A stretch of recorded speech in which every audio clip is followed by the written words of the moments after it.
Este feo. Entonces, bueno, que sí sea Chan y que sí sea Daniela González, ¿sale? Vamos a ver estos casos. Chan lo lee y Daniela González le da réplica al razonamiento por el cual haya decidido ciertas respuestas. Chan, entonces, ¿puedes leerlo, por favor? Chan. Masculino de 7 años, inicia hace un año con tos y opresión torácica una vez por semana, desencadenada por ejercicio, infecciones virales y se asocia con aumento de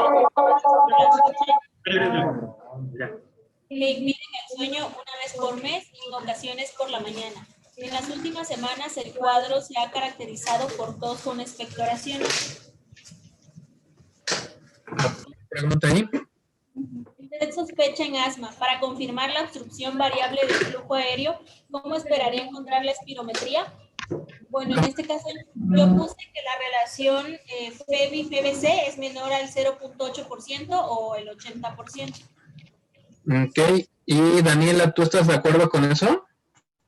Yo sí estoy de acuerdo. Uno como de los criterios que vienen por espirometría para lo del asma es la relación FEB1 sobre FBC o la reversibilidad del broncodilatador, pero tiene que ser del 12%. Eso ya es otra cosa. Acuérdense que nada más para decir obstrucción, solo se FBC. Para decir que existe un cambio y confirmar que fuera por algún proceso que se puede revertir con medicamento, entonces allá ves la reversibilidad. Chan, la 2. Para demostrar fluctuación de la obstrucción al flujo de aire, realiza espirometría pre y post broncodilatarol. ¿Cómo define reversibilidad en este caso? Yo puse que la C, reversibilidad de FEBI pre y post broncodilatador del 12%. Y Daniela, ya nos hiciste el comentario de esto, ¿no? De la reversibilidad. ¿Estás de acuerdo entonces? Pues sí, estoy de acuerdo. Okay. Chan, ¿tú por qué no tomamos en cuenta o no tomamos en cuenta los mililitros, el volumen? Que, por ejemplo, en la respuesta A y D viene un volumen 200 mililitros y 100 mililitros. ¿En población pediátrica también aplica esto o no aplica? No. Sí, se aplica. Pero para su valor máximo. Nada, solita nada más. Es que si no, yo no alcanzo a identificar bien la respuesta. No lo recuerdo, doctor. Bueno, Daniela, entonces, ¿tú qué dices? Bueno, es que depende de la edad y de los límites normales, LMI, límite inferior de la normalidad, ¿no? Ajá. Entonces, ¿sí tomas en cuenta volumen también? Es que depende de la edad, es el límite que voy a tomar. No lo voy a tomar como 200 mililitros estrictamente, igual en un niño de 5 años que en un niño de 7 o 8 años. Bueno, vamos a ver que la respuesta es muy específica. Entonces, ahorita lo vemos en otra diapositiva. Chan, esta número 3, porfa. El tratamiento de elección para este paciente es, yo puse la D, budesonida inhalada, 160 microgramos y formoterol 9 microgramos al día. Y Daniela, ¿tú qué opinas de eso? Ahí no estoy segura, doctor. ¿Y qué le pusiste en...? Sí hiciste la evaluación, ¿no? Sí la hice, doctor. ¿Qué pusiste tú en tu respuesta? La verdad es que no recuerdo, porque la verdad es que no me quedó claro, no supe. Ok, bueno, entonces lo vamos a ver. Vamos a ver las respuestas. Aquí sí tienen razón. La respuesta es la B y en esta la respuesta sí es la C. Vamos a ver por qué. Acuérdense que para hacer el diagnóstico de asma se necesita valorar la función pulmonar y ver que sí se trata de una obstrucción. El primer paso cuando hagan la espirometría, entonces, déjenme pongo el marcador, es ver la relación de FEP1-FBC y dependiendo de la edad en adultos, este porcentaje es el que vamos a ver para definir obstrucción, pero en niños es menos o igual al 80%. Depende también en dónde vayan a ver este dato. Esto lo saqué de la Guía Mexicana de Asma, que es el 2017, pero también este dato lo pueden encontrar en GEMA o lo pueden encontrar en GINA, que hace unos días salió la versión 2021, para que le den una checadita. Y nada más, eso es para decir que hay obstrucción. Entonces, por eso la respuesta fue de menor al 80%, ¿no? Y después ustedes ya pueden hacer la graduación de la gravedad, leve, moderada, grave o grave, dependiendo esto del nivel de la obstrucción. Pero para que digan nada más que hay un patrón obstructivo es menos del 80. Nada más con eso, que era la respuesta B. Y para demostrar entonces que existe reversibilidad, o sea, que existe esta fluctuación de la obstrucción y que mejoran los pacientes con un broncodilatador, un beta-2 agonista, entonces aquí en niños solamente se toma el criterio del porcentaje. El criterio de volumen es en adultos. ¿Por qué no se toma el criterio de volumen en niños? Porque, como ustedes más o menos dijeron, este volumen puede variar de acuerdo a la edad. Entonces, para ser más estricto, solamente en niños se toma el porcentaje. Solamente. Los que ya tienen como un estándar, un volumen ya más definido, en donde no hay tanta variación, en ellos sí ya existe este dato que es de 200 mililitros. Y acuérdense que para los niños muy chiquitos que no pueden hacer una espirometría, existe la oscilometría por impulsos, en donde el niño ya no tiene que meter el aire, sostenerlo y sacarlo por 6 segundos, sino que él solamente le pone una pinza y va a respirar por la boquita con este dispositivo, tocándose los cachetes para que no haya muchos impulsos, y en ellos es lo mismo que hacer una espirometría. ¿Sale? Espero que en eso ya no exista dudas. El tratamiento, dijo Chan bien, y Dani tenía dudas, ¿no? Entonces, acuérdense, no sé si le puse fecha, no. Acuérdense de este tipo de pacientes, ¿no? Cuando les sugiero yo que un paciente en donde su cuadro esté exacerbado o que inicien o debuten con esta enfermedad de asma y no tenga tratamiento, les sugiero que siempre se vayan como por un paso 3 y de ahí partan para saber si necesita subir de paso de acuerdo a cada paciente, un paso 4, un paso 5, o bajar de paso, un paso 2, un paso 1. Es muy importante que se aprendan las dosis. Aquí, budesonida 160 microgramos con formoterol 9 es una de las presentaciones que existen en el mercado. Entonces, ¿cómo voy a saber cuándo se trata de una dosis media, una dosis baja, una dosis alta? Recuerden que existen estas tablas que vienen en GINA para que nosotros sepamos cuándo se define como una dosis baja, media o alta, dependiendo de cada uno de los fármacos. Bueno, vamos con el siguiente caso.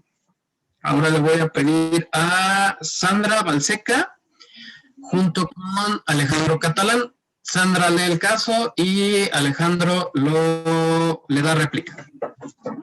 Femenino de 10.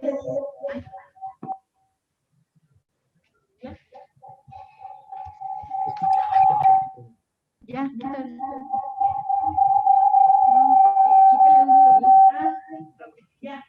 Ya. Femenino de 10 años de edad con diagnóstico de neumonía complicada, curso manejo con penicilina sin mejoría. Se decide manejar con ceftriaxona IV 30 minutos posterior a su administración. Presenta eritema generalizado y abonos en extremidades, angioedema importante afectando párpados, región labial y lengua, sin insuficiencia respiratoria, TEA conservada, taquicardia. Usted sospecha de cuadro de anafilaxia. ¿Qué tratamiento es el más indicado? Yo puse administrar adrenalina intramuscular. Catalán, ¿tú estás de acuerdo? Sí, doctor, esa es la vía indicada, la intramuscular, y adrenalina es el tratamiento de elección. ¿Por qué no la ponen IV? Porque es arritmogénico. ¿Y pues también pues esa respuesta puede ser lo mismo para, o sea, esa vía de administración no cambia esa propiedad de la adrenalina, ¿no?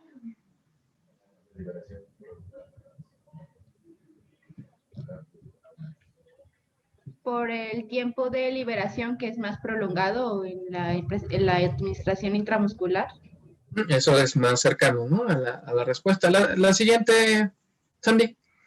La primera maniobra no tuvo resultado, por lo que usted decide, y pues yo administraría una segunda dosis de adrenalina igual intramuscular. O sea, una E, ¿no? Ajá. Y Catalán, ¿tú estás de acuerdo o tú qué pusiste? Sí, Doc. Yo también había contestado que se puede dar una segunda dosis hasta 3 veces. Ok. ¿No le pondrían esteroide? Pues no, primero esperaríamos a la respuesta a estas dosis. ¿El esteroide te ayuda a que salga más rápido de la anafilaxia? No.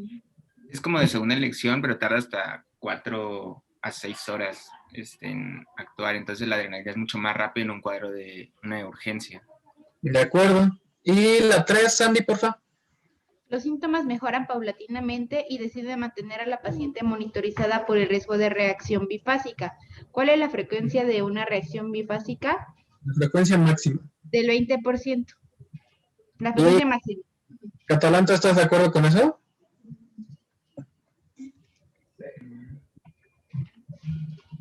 No estoy seguro del porcentaje. ¿Cuál pondrías?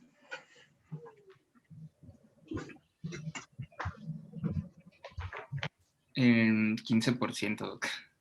15. ¿Y a qué se refiere una respuesta bifásica, Alejandro?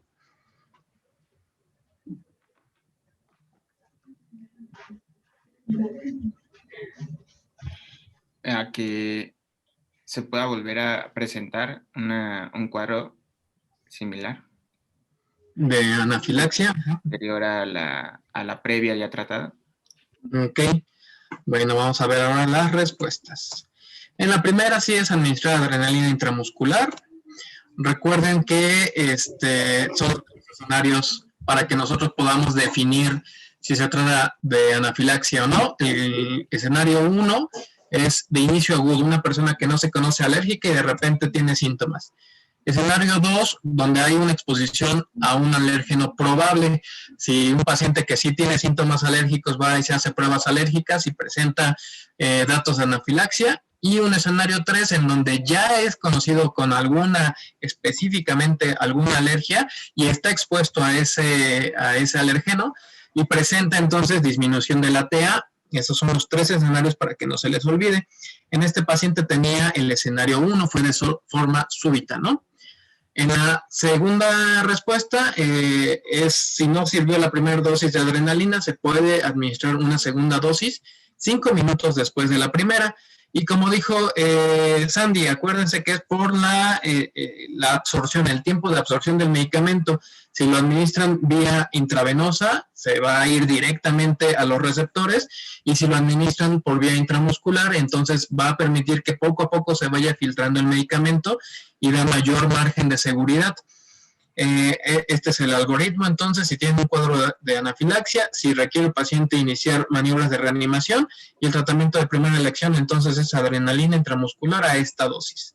Recuerden que esta dosis se puede mejorar, se puede repetir 5 a 10 minutos después de la primera dosis, puede ser hasta 3 administraciones.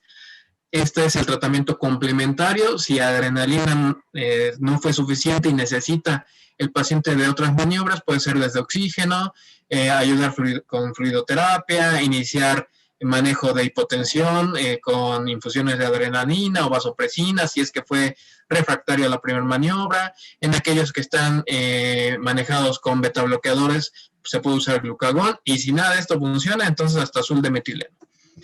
Y el último paso, entonces ya lo que dejamos hasta la colita al final, los antihistamínicos y el esteroide. Como bien dijo Alejandro, los antihistamínicos empiezan a funcionar hasta 4 a 6 horas después de la administración, y no son de primera elección, no se administran para tratar de revertir un cuadro de anafilaxia en agudo, sino más bien para tratar de prevenir la reacción bifásica, que también lo mencionaron bien, la reacción bifásica entonces es un cuadro similar de anafilaxia posterior al cuadro inicial que ya haya sido revertido.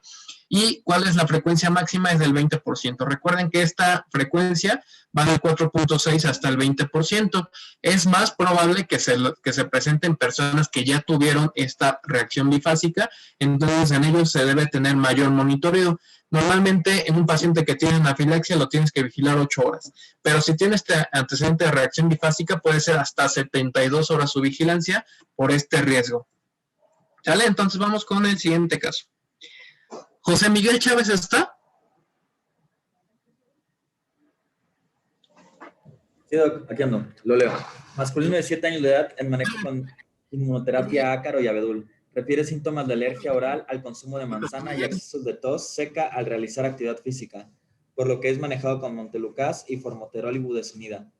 Cuenta con aerocámara. Acude a un parque a una excursión escolar. A los 45 minutos presenta dificultad respiratoria, tos seca, sibilancias, ingreso a urgencias con saturación de 90, frecuencia cardíaca de 110, frecuencia respiratoria de 27, aleteo nasal y tiraje intercostal leve. Oye, espérame, te fuiste directo al caso. ¿Luis Fernando Franco está?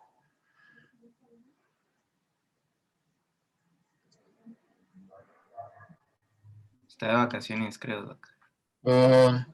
Está Itzel Areli. Creo que alguien tiene que poner el...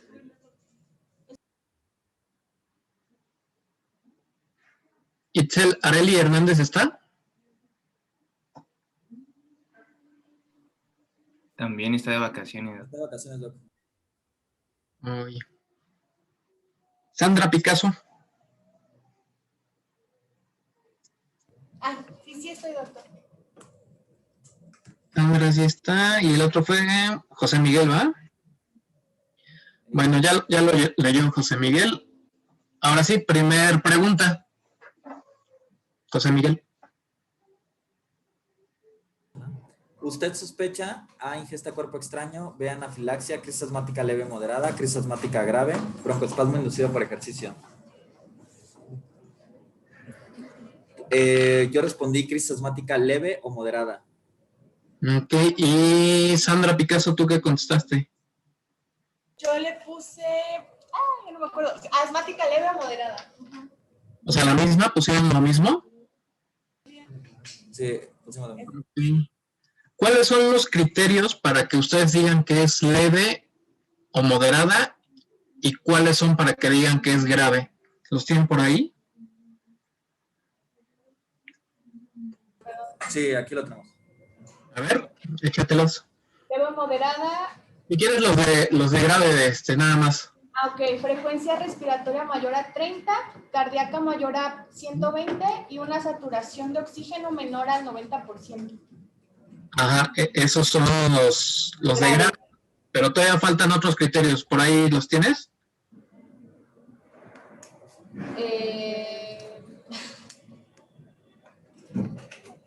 Letargia, confusión, tórax silente. No. No, tú los tienes, José Miguel. Pues, bueno, igual, aparte de estos que son objetivos, también tengo, de lo que he leído anteriormente, pues sí, o sea, un paciente letárgico, somnoliento, tórax silente, pues sí, o sea, eso también... Les falta un dato muy importante por el cual los dos están mal en su respuesta, que ahorita lo vamos a ver. Después, José Miguel, usted decide. Bueno, yo coloqué ¿dónde está? Yo respondí indicar 4 disparos de salbutamol cada 20 minutos por 1 hora con aerocámara y prednisona vía oral. Ok, ¿y Sandy, tú qué pusiste? Y puse la misma respuesta. Ok, bueno, vamos a ver. Y la última.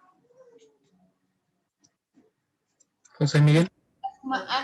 Tras su maniobra anterior, el paciente mejora paulatinamente, revisa la técnica de administración del medicamento y el plan de acción, y usted decide el alta con una saturación mayor a 94%. ¿Y Sandy, tú qué pusiste? Puse 94. ¿Sí? Qué sospechoso que estén juntos. Aquí entonces es crisis asmática grave. Esa es la respuesta. ¿Por qué dirán si me dijeron que la saturación tiene que estar abajo de 90, si la frecuencia cardíaca arriba de 120 y él tiene 110, la respiratoria arriba de 30 y él tiene 27? Por este dato que les faltó, uso de músculos accesorios. Acuérdense que con un solo dato que tenga de la casilla de grave, entra ya en esa casilla. Entonces él tenía un leve, pero tenía tiraje intercostal. Ya con eso, acá está, leve, tiraje intercostal y aleteo nasal. Con eso ya entra en la casilla de grave, ¿sale? Entonces tengan mucho cuidado con esos datos, no solo se vayan con los signos vitales. Es algo muy común en el consultorio, que ustedes puedan solo guiarse de los signos sin tomar en cuenta la clínica. ¿Qué vamos a empezar entonces? Aquí son 4 disparos con salbutamol cada 20 minutos por 1 hora, con aerocámara y prednisona vía oral. Recuerden que si tenemos las dos alternativas, si tuviéramos posibilidad de usar aerocámara o nebulizaciones, si el paciente lo permite, si las condiciones del paciente lo permite, es preferible usar la aerocámara.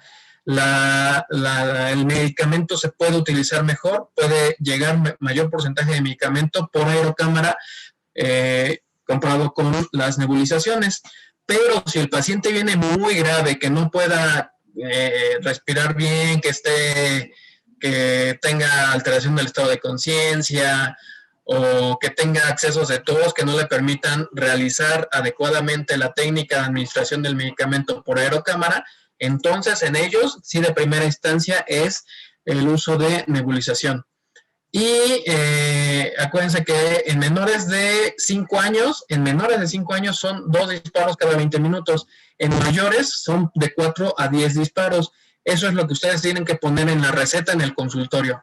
En caso de que tenga datos de dificultad respiratoria y se los explican cuáles son, accesos de tos, que los haga vomitar o se ponga azul, o que les silbe el pecho y les muestran, ustedes hacen el sonido de cómo sería una sibilancia, administrar 4 disparos de salbutamol cada 20 minutos por 1 hora con aerocámara, y le dicen que cada disparo tiene que ser independiente del otro, no se vale dar 2 disparos al mismo tiempo, agitar el dispositivo 20 segundos, retener el aire por 10 segundos, y toda la técnica que la vean, que nosotros ya la platicamos en la clase de asma, para que eso sea uno de los factores, como es uno de los factores por el cual los pacientes presentan deterioro o presentan mayor frecuencia de estas crisis. Entonces es importante que les enseñen la técnica de administración adecuada. Y tras la maniobra anterior, este paciente mejoró. ¿Cuál es uno de los datos para decidir el alta? Si es 94%. A veces también, dependiendo de muchos médicos, a veces los dan de alta con arriba de 90, 92, pero estrictamente la guía dice que tiene que ser arriba de 94% para que ustedes puedan decidir el alta del paciente, y haciendo hincapié en esto, ¿no? Si tiene medicamento, hay que ver que tenga una adecuada técnica y que de verdad tenga una adecuada adherencia al tratamiento. Y si a pesar de tener esas dos cosas adecuadas, el paciente ha tenido crisis, hay que ver si necesita entonces subir de paso el tratamiento. Podemos hacer un seguimiento de los pacientes hasta 24 horas, 48 horas después, y si no, puede ser una semana después de la crisis, y el tratamiento con esteroide en ciclo corto. Acuérdense que no se necesita ir desescalando las dosis, se puede quitar de golpe siempre y cuando el medicamento no tenga más de 14 días, y un ciclo corto pues puede ser de 5 días, 7 días máximo. Bueno, y ahora está Nayansi Ramón. Sí. ¿Sí? Sí. Sí. Griselda Monraz está. Está de vacaciones. Oye, son muchos de vacaciones. ¿Simón Ramos está? Ella sí debe estar, contestó el examen. Dulce Ivonne, ¿sí estás por ahí? Está en la café. Elizabeth Reyes está. Sí, aquí estamos. Es que yo creo que esto... ¿Quién está? Ya no escuché.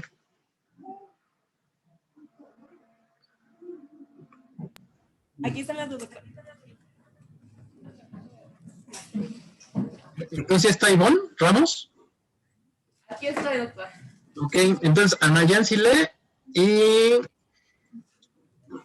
y Dulce da la réplica.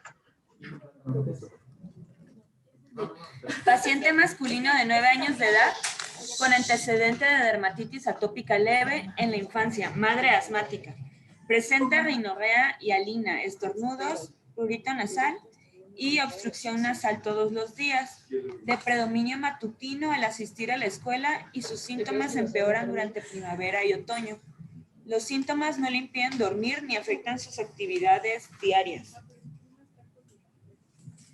¿Cuáles son los criterios para definir rinitis alérgica? Sería la... Eran 3 y 2 horas, ¿no? Es la 3 y 1 hora. Ay, ¿dónde está? ¿Y tú, Dulce, qué dices? Yo seleccioné lo que dice prurito, estornudos, rinorrea y obstrucción en 3 o más días consecutivos por más de 1 hora. Por eso sacaste 70. Te voy a sacar un poquito más. Ah, no, 67. Te voy a sacar un poquito más. La voz. Ahorita vemos la respuesta.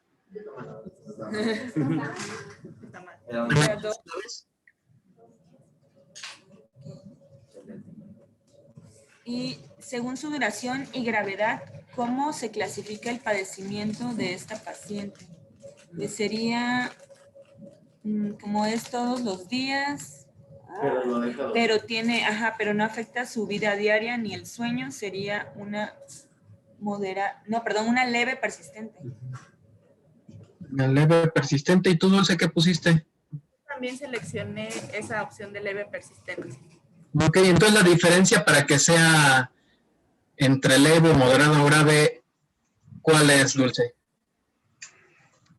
O sea, que tenga repercusión o sea, que tenga alteraciones del sueño, que afecte sus actividades cotidianas, que afecte, sus tareas diarias. Ajá. O sea, como más o menos en resumen, que afecte la calidad de vida, ¿no?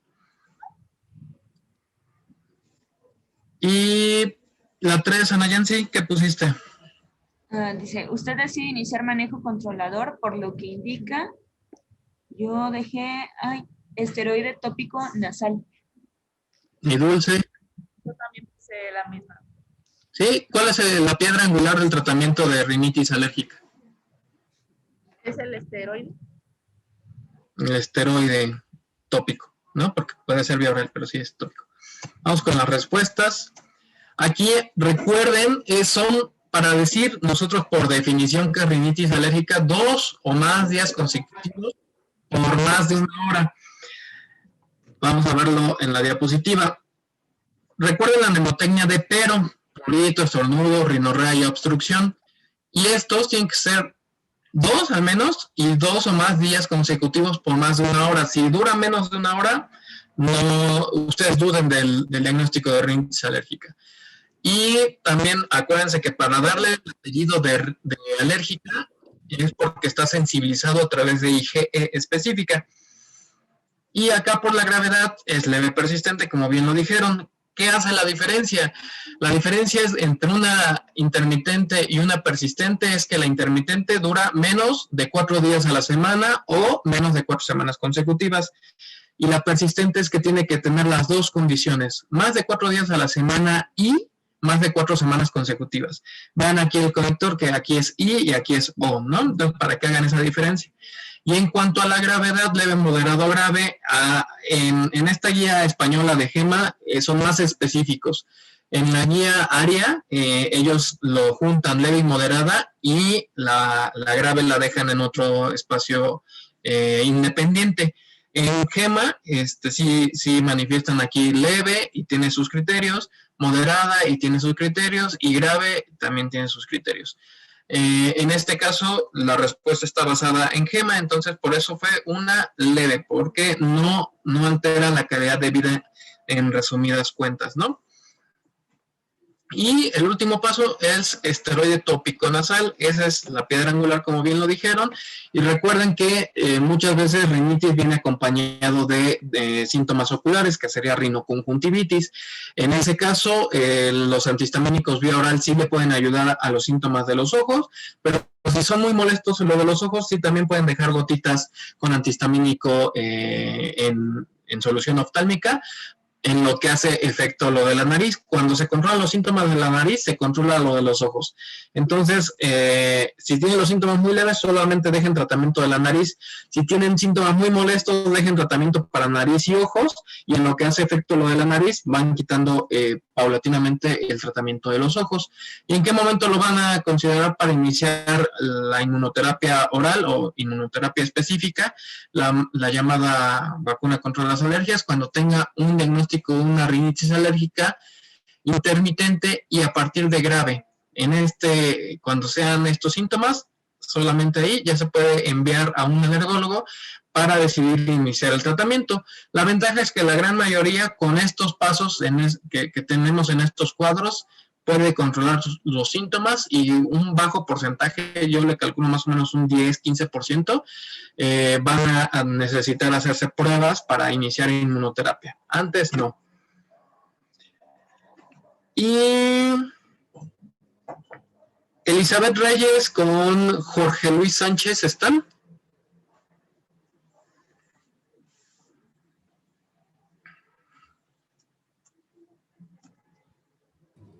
Sí, doctor.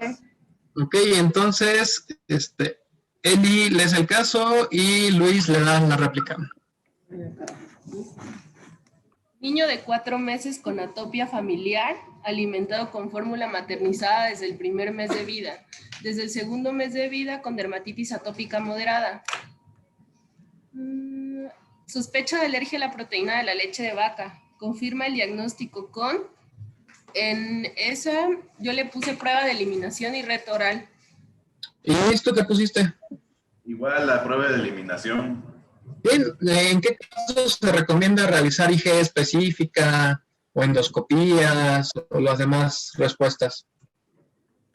Cuando no responden al tratamiento habitual, es cuando podemos realizar exámenes complementarios, pero en realidad pues nos había mencionado que pues primero tenemos que guiarnos en la historia clínica, podemos solicitar IG específica y la prueba de eliminación y reto oral. Bueno, ahorita vemos la respuesta. La 2, Eli. Una vez confirmado el diagnóstico, la conducta a seguir es, yo le puse iniciar fórmula extensamente hidrolizada. Ok, ¿y tú, Luis, cuál le pusiste? Sí, igual, la de fórmula extensamente hidrolizada. ¿La parcialmente no les ayuda?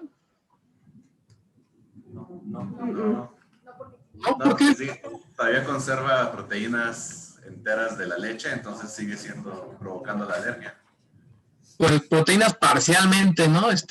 Cortitas. Y la otra, pues todavía más cortadas, extensamente cortadas, ¿no? Pero, ¿cuál es la diferencia? ¿Por qué una no puede darse y la otra sí? ¿Tú qué dices, Eli? ¿Por qué sí puede darse o no? Por los kilodaltons. Por los kilodaltons de las proteínas. Ajá. ¿Cuáles son las fórmulas que sí se pueden administrar en APLB? Tiene extensamente hidrolizada y de aminoácidos. Menores de 1500. Ajá, solamente esas. Solamente esas dos. Y solamente hidrolizada y las aminoácidicas. Y la tercera, Eli. El seguimiento se realiza con, le puse evaluación clínica. ¿Y tú, Luis, cuál le pusiste? Sí, igual la evaluación clínica. Entonces no se necesita realizar como pruebas en sangre, IgE, IgG, para saber si es que en algún momento ya puedo retar al paciente a tomar leche. No. Bueno, en sangre no están recomendadas. ¿No? No, ya. ¿Y Luis, Y tú qué además, dices? la mayoría de las alergias a la proteína de la leche no están mediadas por IgE, entonces pues la IgE sérica pues genera, ¿no? Eso es es falso, pero igual ahorita... Ya no venía en su examen porque tiene como algo de jiribilla. Aquí, Eli. La madre pregunta acerca del pronóstico. Usted le dice que la enfermedad remite hasta en un 80% a la edad de...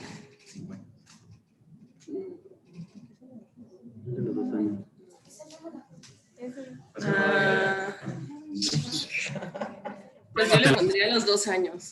No, si tú, Luis. Los 5 años. 5, bueno, vamos a ver las respuestas. Aquí, pues, esa pelea. El diagnóstico se hace con prueba de eliminación. ¿Qué quiere decir? Una dieta sin alimentos que tengan proteína de leche de vaca. Son muchos los alimentos que la tienen: las galletas, yogur, helados, pastel, las sabritas. Es muy difícil entonces quitar la leche de la dieta de los pacientes. Y el reto oral, esto entonces dijimos que el estándar de oro para hacer el diagnóstico es un reto doble ciego controlado con placebo. En este caso entonces igual se dan un alimento que sí tenga proteína de leche y otro que no tenga, que sirva de placebo, pero que los dos se vean igual, huelan igual, sepan igual, para que no sepamos cuál tiene la leche y cuál no tiene leche. Tanto el paciente como el médico que realiza el reto no deben saberlo, por eso es doble ciego. Eso es para hacer el diagnóstico. Ustedes en su consultorio, es muy difícil que hagan el reto por las condiciones. Se necesita como tener ambientado el consultorio por si llegan a tener una reacción anafiláctica o una reacción alérgica grave. Es por esto que es un poco difícil realizar este tipo de diagnóstico en consultorio. Más bien se hace la prueba de eliminación con un reto abierto. Eso es un reto en donde ya no es doble ciego, es abierto porque se da directamente la leche y ve si tiene o no tiene manifestaciones clínicas. Entonces, les decía, este es el estándar de oro, se tiene que hacer en un hospital. ¿Cuánto tiempo vamos a eliminar la leche de la dieta? Unas 2 a 8 semanas antes de poder hacer el reto, para que sepamos que realmente el paciente no va a tener alguna confusión en cuanto a los síntomas que provoquen que simplemente por el hecho de consumir algún alimento tengan una reacción. Y bueno, entonces el reto consiste en dar dosis cada vez paulatinamente crecientes de la leche para saber si manifiesta alguna reacción. Ya que se haya hecho el diagnóstico, entonces hay que iniciar dieta o fórmula extensamente hidrolizada. Como dijimos entonces, solamente la extensamente hidrolizada y la fórmula aminoácidica son las fórmulas que se pueden sugerir en los pacientes que tienen APLB. Las fórmulas entonces hipoalergénicas son estas dos, fórmulas elementales que son las aminoácidicas y las extensamente hidrolizadas. Y ambas tienen que ustedes ver que tengan añadidos minerales, vitaminas y los nutrientes necesarios para cada paciente, porque sobre todo en la edad de lactantes, pues la leche es el principal alimento.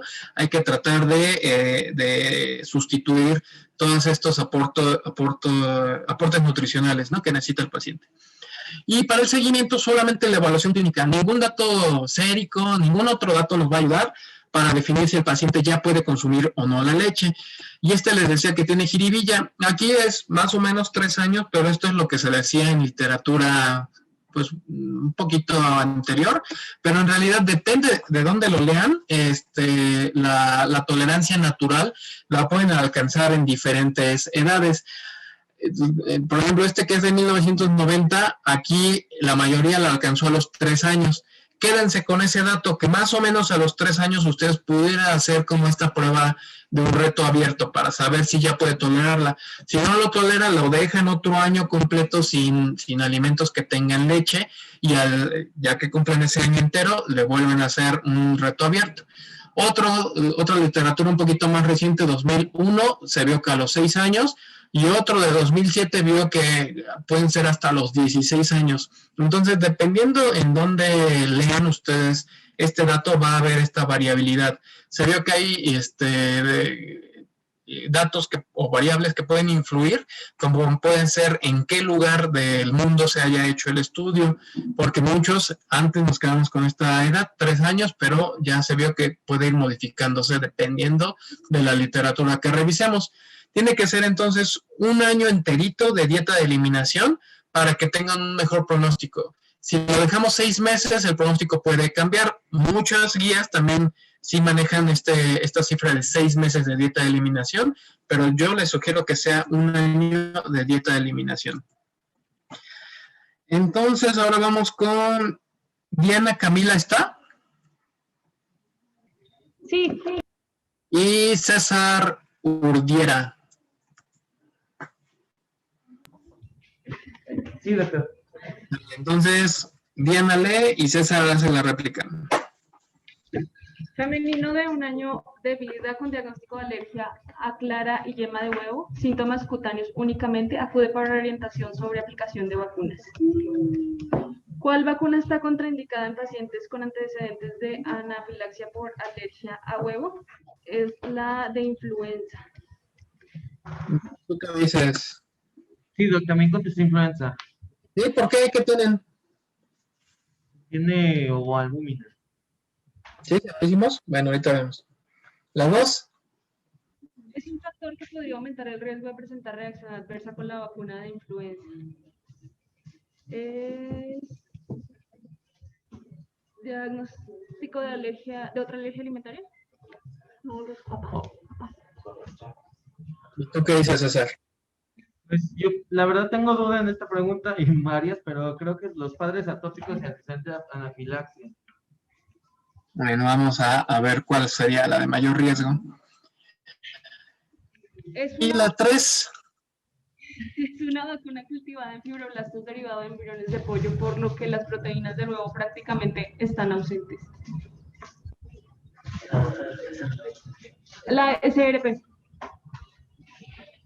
¿Y tú qué dices? Sí, de la triple viral. Yo también. Bueno, vamos a ver las respuestas. Si es influenza, y vamos a ver por qué.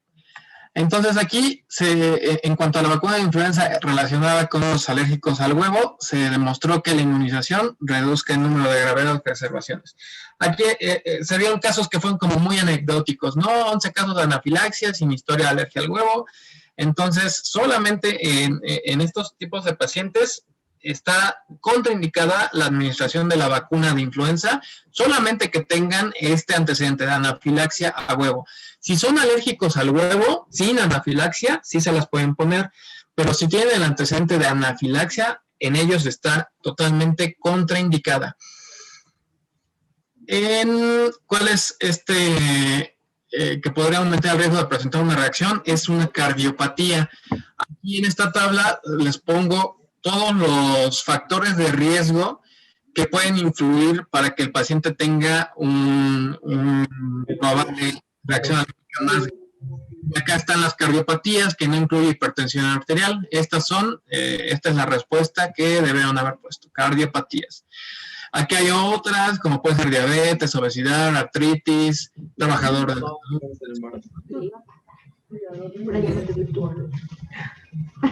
Escucho un poquito de ruido. La vacuna que es cultivada en fibroblastos es la SRP, como bien dijeron.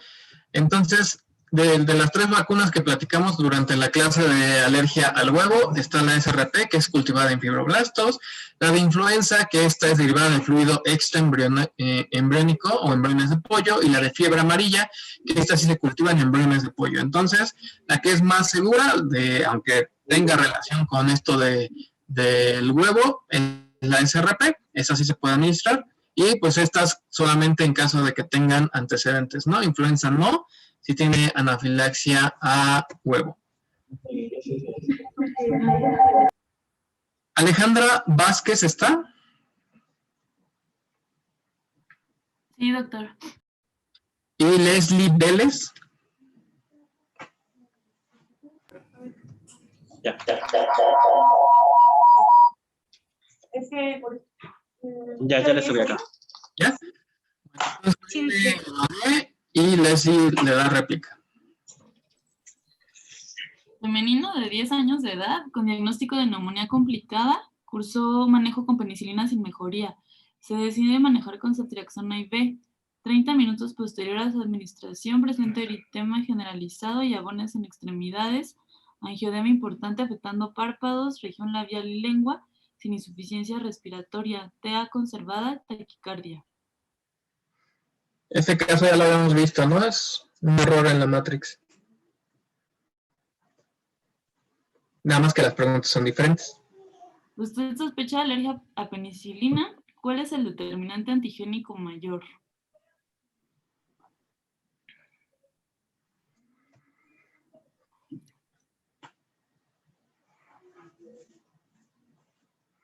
¿Cuál? Pues yo en esta contesté la de bencilpeniciloid. Ajá. No estamos.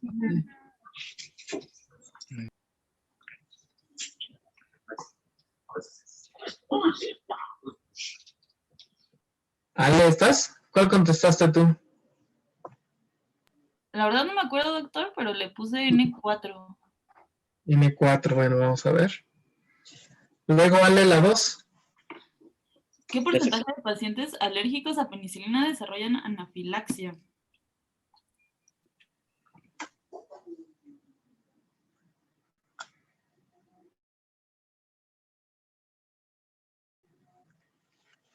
Pues puse la D. ¿Sí? ¿Y Leslie? Del 4 al 15%. Pero, ajá. Ahorita les doy un tip para este. ¿Y la 3, Ale? ¿Qué porcentaje de pacientes alérgicos a penicilina reaccionan a cefalosporinas de tercera generación?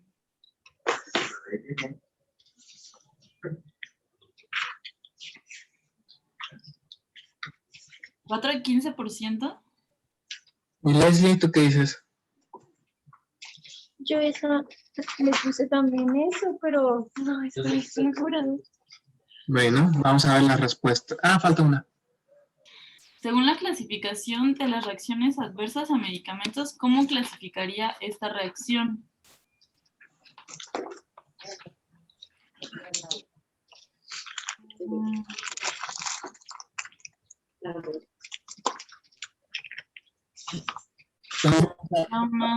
No me acuerdo.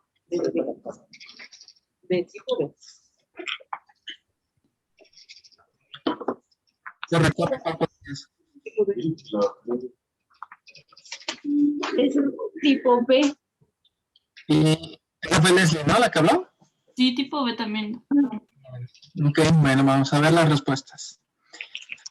Entonces, alergia a penicilina es el determinante antigénico mayor, es este, bencilpeniciloil. Y vamos a ver, estos son algunos determinantes antigénicos. Puede haber determinantes mayores y puede haber menores, pero el principal relacionado a la penicilina es este, ¿sale? Este es relacionado en el 75% de las reacciones alérgicas. El porcentaje que desarrolla anafilaxia, recuerden que, como para que ustedes, si no se sabían el número, recuerden que la anafilaxia pues no es tan frecuente, entonces debe ser un número chiquito. Entonces aquí es la D, el porcentaje de pacientes que tienen anafilaxia cuando son alérgicos a penicilina. Y les pongo la penicilina porque es de los fármacos que más preguntan para esto de las alergias y es de los más usados también. Incidencia de anafilaxia a penicilinas es un porcentaje bajísimo y de este porcentaje tiene una tasa de fatalidad también muy bajo, ¿sale? Y el porcentaje que tiene alergia a penicilinas y además reaccionan a cefalosporinas de tercera generación en este ejemplo es 2-3%. Aquí, dependiendo de la generación, el porcentaje se va haciendo más chiquito entre más alejada esté la generación. Los que tienen alergia a penicilinas y tienen una reacción también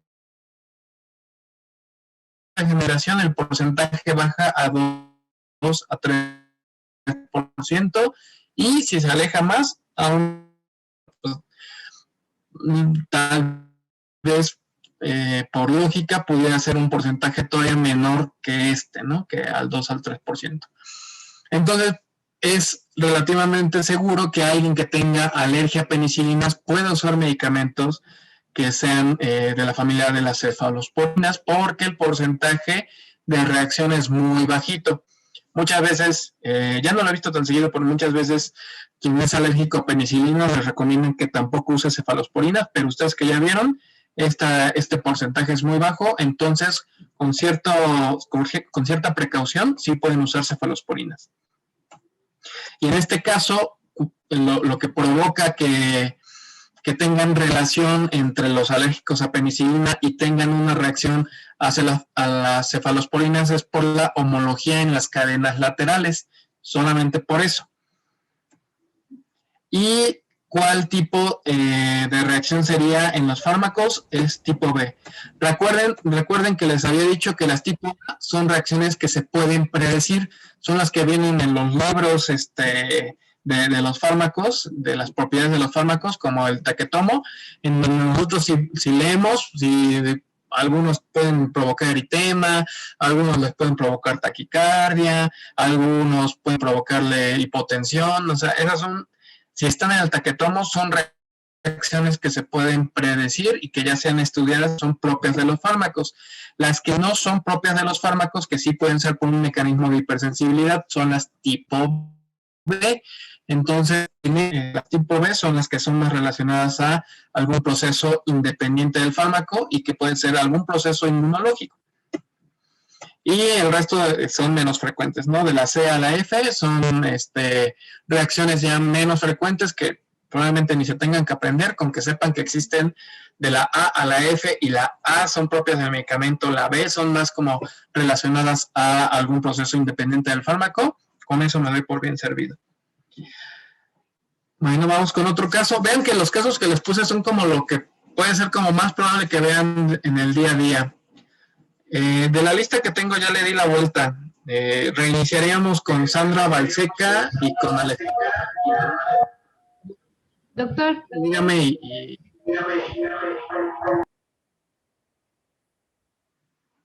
dígame. Doctor, yo tengo una duda. Entonces, para decidir darle pues antibióticos cefalosporinas de segunda o tercera generación a un paciente que ya ha tenido reacción, o sea, ¿cómo nos recomendaría que lo decidiéramos? Un paciente que ya ha tenido reacción ¿a qué? ¿Cómo? Sí, recomendarías iniciar cefalosporinas a un paciente que ya ha tenido reacción, pero ya ha tenido reacción a una cefalosporina o a penicilinas o a qué. Si yo tuvo a penicilina, entonces pues ya vimos como el riesgo, ¿no? Que es menos del 10%, pero, o sea, sí como que qué tan recomendable es dársela o no. ¿Qué porcentaje de pacientes yo diría sí es seguro, no pasa nada? Pues esto, lo que vimos aquí en la diapo, más o menos el 90% no te van a hacer reacciones. Entonces, es mucho el porcentaje que es seguro que se lo puedas dar. O sea, de cada 10 que sea alérgico a penicilinas, que haya tenido una reacción a penicilinas, le puedes dar a 9 de forma muy segura las cefalosporinas. Entonces, en realidad no hay contraindicación para que tú suspendas o contraindiques cefalosporinas a los que sean o que hayan tenido reacción a penicilinas. Y si ya tuvieron reacción a cefalosporinas y le quieres dar otra cefalosporina, en ese caso sí es diferente el porcentaje. En ese caso sí se debe tener mayor precaución. Pero en un escenario en donde el paciente tuvo reacción a penicilinas, es muy seguro que tú le des cefalosporinas y no le pase nada. Y además, muchos de los pacientes que reciben penicilinas no se les hace el diagnóstico de alérgicos a penicilinas, no se les hace el abordaje ni las pruebas para saber que tengan alergia a penicilina. Simplemente con que les haya pasado algo, con eso muchos llegan y dicen, yo soy alérgico a penicilina. ¿Y qué estudios le hicieron? No me hicieron nada. Entonces, ¿por qué dice que es alérgica o alérgico?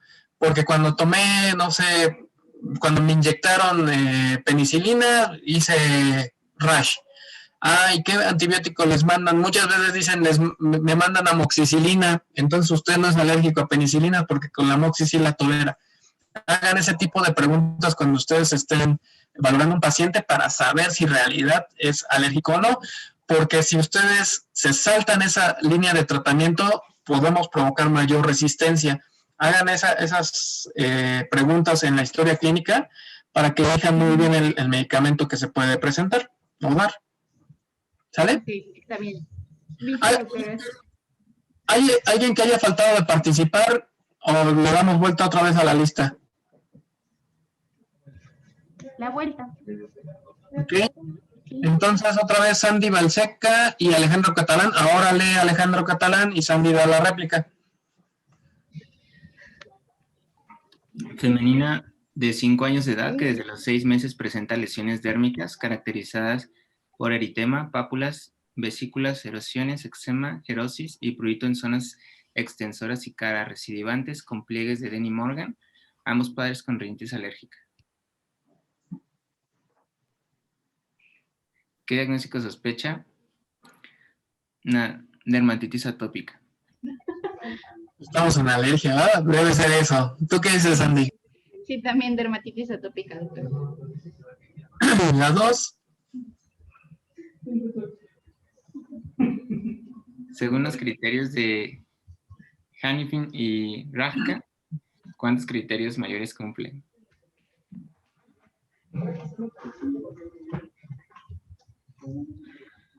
Todo por eso va a ser examen oral.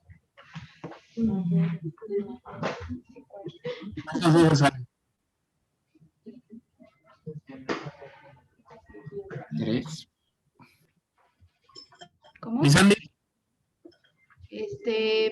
Pues 4, doctor. ¿Cuáles serían, Sandy? Pues es el prurito, que tiene la morfología y distribución característica, el historial de atopia de los padres y pues que es crónico, más de 6 meses, desde los 6 meses pues. Vamos a revisar esos criterios. ¿Y Ale? Según los criterios de Hanifin y Rajka, ¿cuántos criterios mayores y cuántos menores se necesitan para realizar el diagnóstico de dermatitis atópica?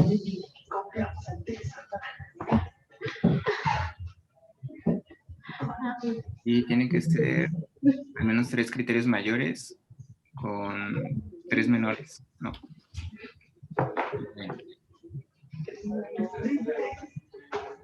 Sí, de acuerdo, 3 y 3. Bueno. Vale, ¿cuál es el manejo principal en dermatitis atópica leve?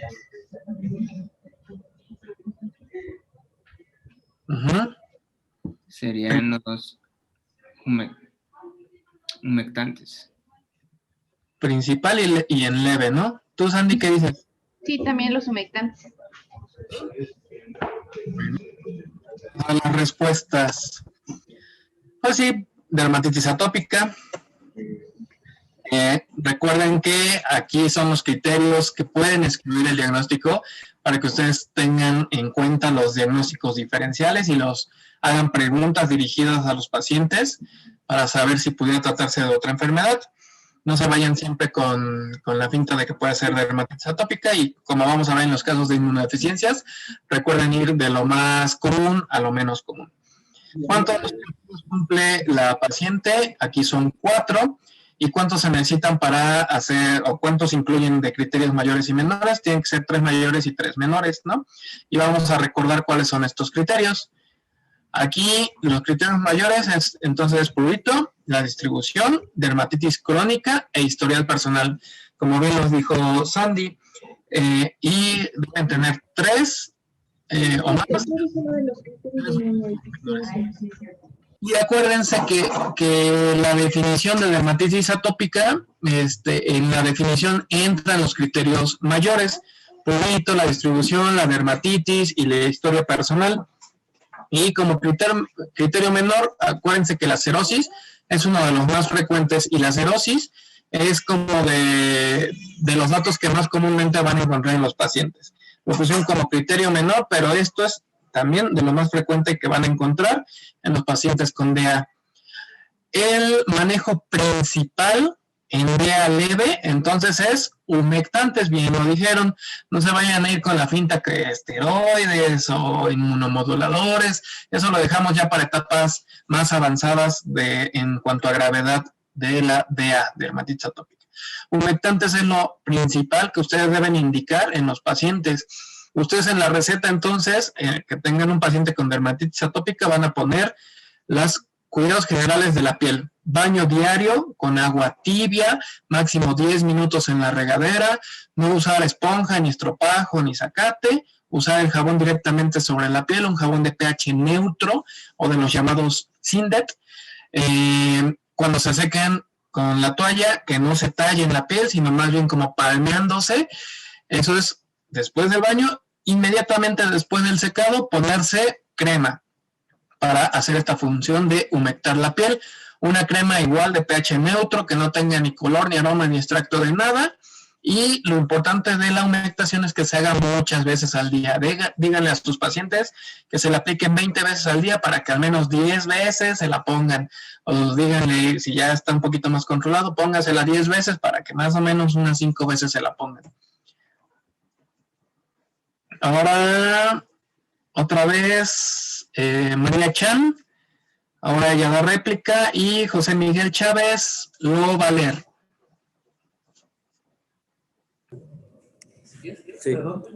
Femenino de 2 años de edad, sin antecedente de atopia. Presenta lesiones tipo Avon con prurito moredado a intenso, acompañado de angioedema facial, de aparición espontánea que desaparece sin dejar lesiones.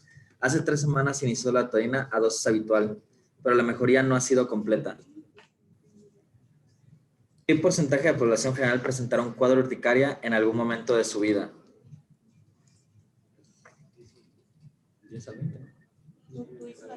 La respuesta es la B, de 10 a 20%. ¿Tú qué dices, Chan? Yo puse lo mismo, 10 al 20%. Okay. ¿Cuál es la principal causa asociada a urticaria aguda a la población pediátrica? Yo coloqué de respuesta la D, infecciones. ¿Y tú, Chan? También infecciones. Así es, Chan. Sí. Este está más fácil. ¿Cuál es el tratamiento indicado para este paciente? Bueno, en este caso, yo coloqué la B, antihistamínicos H1 de segunda generación a dosis doble. ¿Y Chan, tú qué dices? Yo puse la C, antihistamínico H1, segunda generación a dosis habitual y corticosteroide oral ciclo corto. Ok, bueno, vamos a ver cuál sería una mejor opción para esta paciente. En las respuestas. Entonces, ¿qué porcentaje de la población es 10 al 20%? Bien lo dijeron. No sé si a ustedes ya les ha dado cuadros de urticaria o angioedema. A mí ya me dio uno de cada uno y de forma independiente. Entonces, todos, aunque no seamos alérgicos, estamos en riesgo de presentar estos cuadros. En la semana llegó un paciente a admisión continua que tenía angioedema y es paciente del hospital porque tiene crisis convulsivas y se tuvo un descontrol de las crisis convulsivas. Entonces, lo que le preocupó a la mamá no fue tanto el descontrol de las crisis, porque pues el niño de por sí tiene este descontrol habitualmente, sino más bien el angioedema que presentaba en labios y en la zona periorbitaria. Cuando revisamos al paciente tenía datos de infección a nivel faríngeo, que eso pudo haber provocado el descontrol de las crisis convulsivas y también el cuadro de angioedema. Y como coincidió que le dieron ibuprofeno al paciente, fue con un médico de farmacia y le manejó ibuprofeno, coincidió la administración del medicamento con el angioedema, pensó que era alérgico al ibuprofeno y ya no se lo quería dar, pero ustedes que ya tomaron esta clase saben que las infecciones son la principal causa de urticaria o angioedema en los pacientes en población pediátrica. Entonces, no fue el ibuprofeno en el caso que le estoy contando, sino más bien el cuadro faríngeo que traía el paciente. Entonces, la primera causa en población pediátrica son infecciones, la segunda son fármacos y la tercera son alergia a alimentos. Y el tratamiento indicado de esta paciente es aquí un antihistamínico de segunda generación a dosis doble. Recuerden esta imagen algoritmo. ¿No va? Mucho ruido. Recuerden este cuadro para el tratamiento antihistamínico primera, segunda generación, una dosis habitual. Si no mejora, ser el doble de la dosis habitual. Incluso podemos hasta la dosis cuando el paciente no mejora una dosis doble, se puede hasta cuadruplicar una dosis, pero este paso en la práctica clínica yo no se lo recomendaría tanto, porque el paciente ya tiene, como en el ejemplo del caso de la niña que vimos, tiene loratadina a dosis habitual. Si va con ustedes y le dicen, denle el doble de la dosis, oiga, sigue sin mejorar, denle 4 veces la dosis, la mamá ya no va a regresar con ustedes porque va a decir, no le está haciendo nada, le está nada más duplicando las dosis y no veo mejoría. Entonces, puede ser, como dijo Chan, darle un ciclo corto de esteroide, pero para fines de examen y para fines nada más así como escolares, académicos, este es el cuadro. Iniciar dosis habitual, si no mejora en 24 horas, duplicar la dosis de la dosis habitual, si no mejora, cuadruplicar la dosis o iniciar un ciclo corto. Y en la práctica, en la vida real, yo les recomendaría mejor agregar un segundo antihistamínico diferente al primero que manejaron a dosis habitual y pueden ir pensando en iniciar un ciclo corto de esteroide. Y lo más importante de todo es decirle a los papás y al paciente que el cuadro de urticaria aguda, acompañado o no de angioedema, puede durar hasta 6 semanas, en donde las lesiones van a aparecer y desaparecer durante esas 6 semanas, y que el tratamiento no es para evitar que aparezcan lesiones, sino para evitar como la sintomatología, la comezón y todo esto. Es muy importante porque muchos, a pesar de que se los digas, los siguen acudiendo a consulta o siguen buscando al médico porque las lesiones siguen apareciendo a pesar del tratamiento. Ahora vamos con Sandra Picasso y Carla Daniela. La que quiera leer.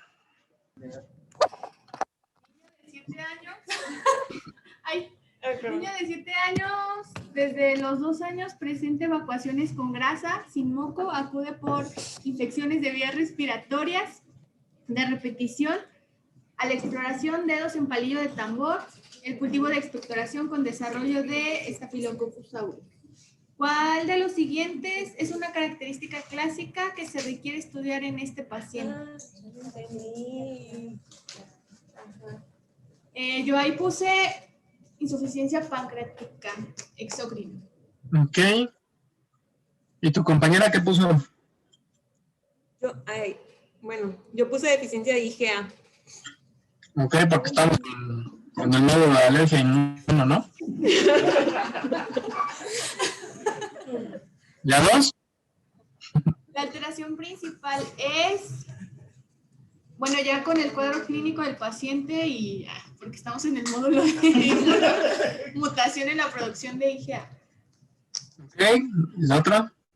¿Tu compañera qué puso? Yo sí puse la mutación en la producción de IgA también. Okay. No vayas a cambiar tus respuestas, la que primero pensó que era una insuficiencia pancreática, en tu línea. Tú defiende tu postura.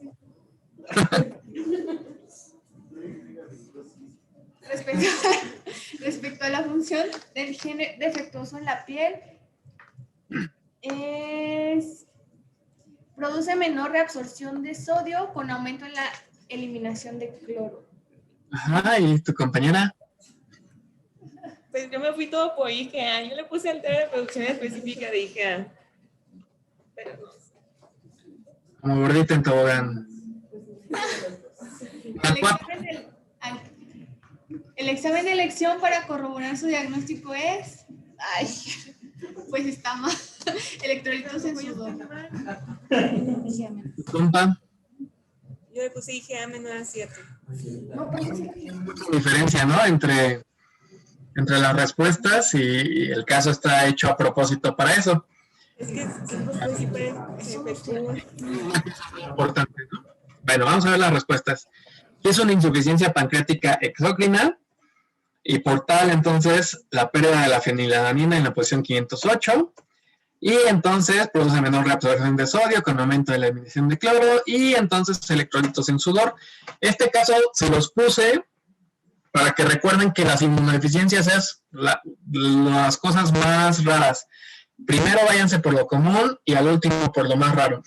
Y pues obviamente la finta de que como están en el módulo de alergoinmuno, pues pudieron haber pensado, pues él nos va a poner a fuerza un caso de estos, pero es un caso hecho para que ustedes en la vida real se vayan de lo más frecuente a lo menos frecuente.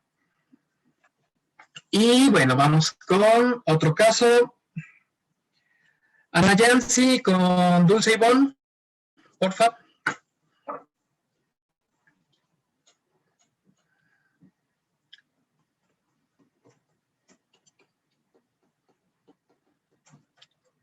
¿Sí están?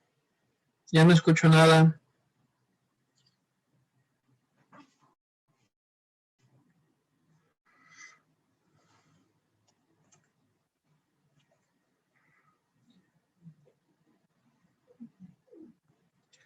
No escucho. Si no...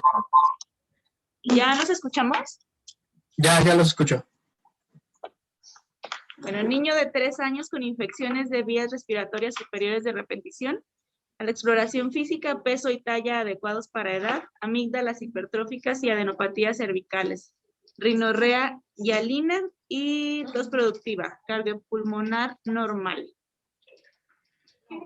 Primo por rama materna afinado a los 2 años de vida de causa desconocida. ¿Usted sospecha una inmunodeficiencia primaria? ¿Cuántos criterios de la Fundación Jeffrey Model cumple este paciente?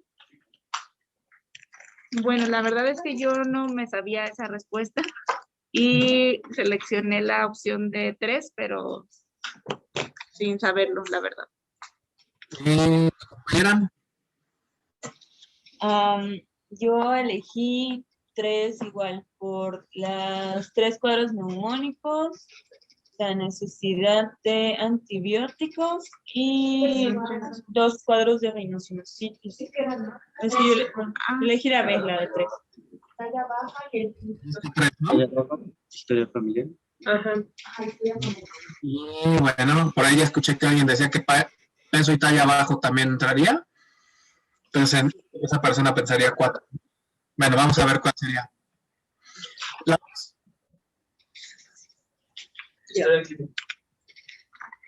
Es el primer paso en el abordaje de un paciente con sospecha de inmunodeficiencia primaria. Pues yo seleccioné la historia clínica. ¿Y tu compañera? Yo también puse historia clínica. Yo tomarían un VH, inmunoglobulinas. Sí, pero bueno, yo contemplé porque dice que es el primer paso. Entonces, pues antes que realizar cualquier otro estudio complementario, pues tenemos que realizar bien el interrogatorio y la historia clínica. Ok. Si quieres los valores de los estudios, no lo digas, nada más la pregunta. ¿Qué recomendación le da al paciente? Yo seleccioné la de acuda a un centro de referencia. Ok. Yo también. Ahí para que le interpreten estos laboratorios, ¿no? Le digan qué tipo.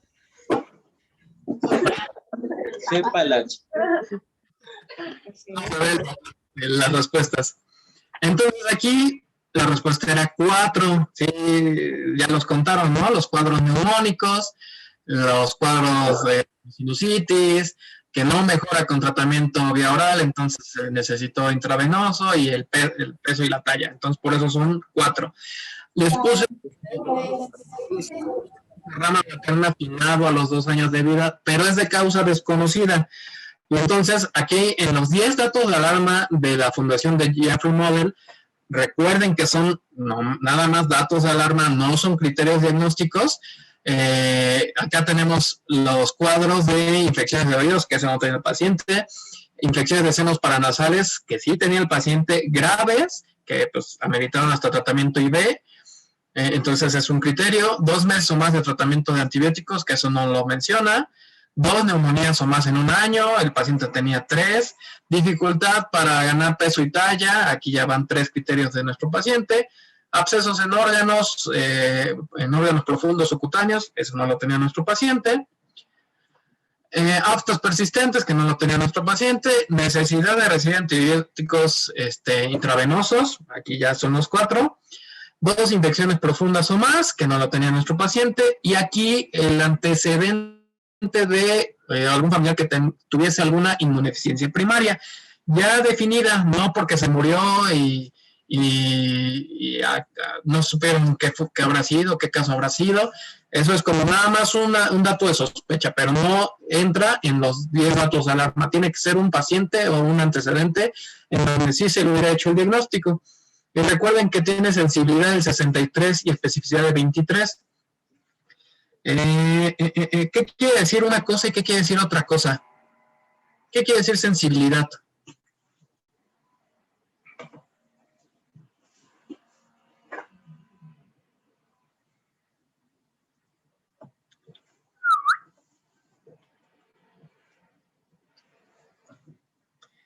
A ver, le pregunto a Sandy Balseca.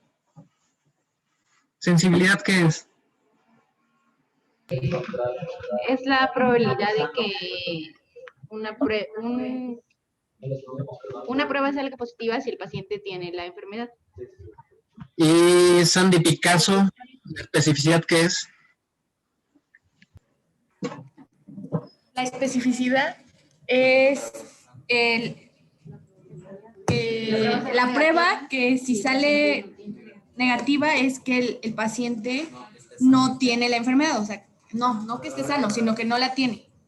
Ok, entonces sensibilidad, prueba positiva en enfermo, especificidad, prueba negativa en no enfermo, ¿no?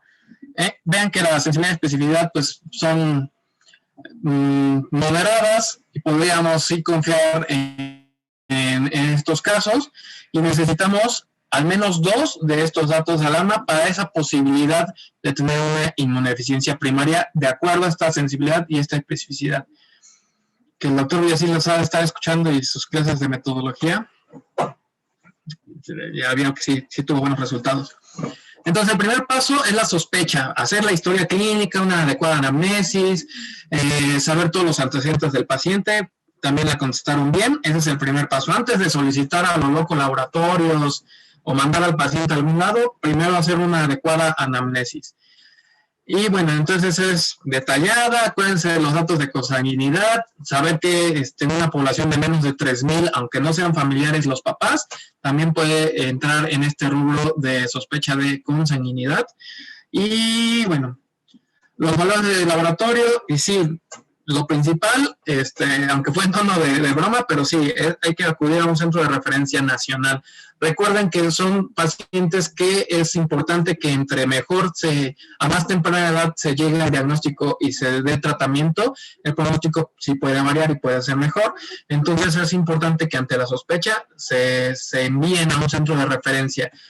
Porque además, si es que sí se trata de una inmunodeficiencia, los tratamientos son costosos y no están a la mano de muchos pacientes en cuanto a hospitales. No todos los hospitales tienen estos estudios. Y recuerden que los valores normales los podemos encontrar en el Harriet Lane, y es importante que no nos dejemos llevar por los valores que vienen de referencia en los laboratorios. Muchos de esos valores son de adultos, entonces ustedes como pediatras tienen el Harriet Lane y ahí tienen que hacer la percentila de si están altos o bajos de acuerdo de la edad de los pacientes, y tenemos tanto de inmunoglobulinas como de linfocitos, tanto T, B y NK, para que nosotros sepamos si es que sí están alterados estos resultados. Aquí les puse niveles de inmunoglobulina. ¿Por qué se las puse? Por el tratamiento. Igual en este caso era un paciente que necesitaba entonces inmunoglobulina. La dosis habitual para este tipo de pacientes es de 400 a 600 miligramos por kilo, y se tiene que dar cada 3 a 4 semanas por la vida media de la IgG, que son más o menos 21 a 28 días. Y hay que darle seguimiento a este tipo de pacientes. Estas dosis se pueden dar a nivel hospitalario, y bueno, esta es la forma en la cual se tiene que administrar. Este es un ejemplo de un niño de 10 kilos, dependiendo de la presentación del fármaco, porque muchos pueden venir al 5, al 4%, creo que hay otra del 6%, pero bueno, dependiendo de la presentación de la inmunoglobulina que administren, tienen que hacer una sencilla regla de 3 para ir dando el medicamento, y se tiene que ir aumentando gradualmente, duplicando la dosis para que no sea en una infusión estándar, sino sí tiene que irse modificando cada media hora esta infusión, y tienen que hidratar al paciente antes de administrar inmunoglobulina. Y a ver, la última que sí la vieron ahí en el caso clínico, ¿no? Leslie.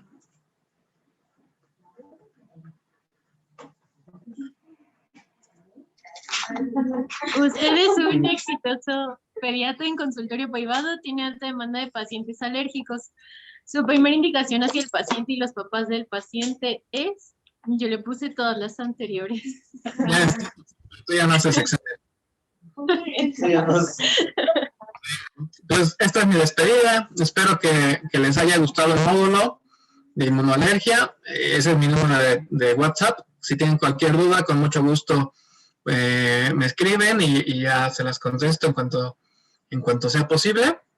Espero que les haya servido. Traté de darles como los casos más generales, lo que vayan a ver más frecuentemente en consulta, y darle como esos datos que ustedes sí van a utilizar en consulta como pediatra, y no irme como más profundo a lo que debe conocer como el alergólogo. Eso, pues solamente quien haga alergología vale la pena que lo sepa. Los demás, pues con estos datos en general y con la literatura que les envié durante cada clase, espero que les haya servido y que en su práctica como pediatras les sirva. Entonces, pues, cualquier cosa que tengan duda, con mucho gusto a este número, y si no, pues nos seguimos viendo en el hospital. ¿Sale?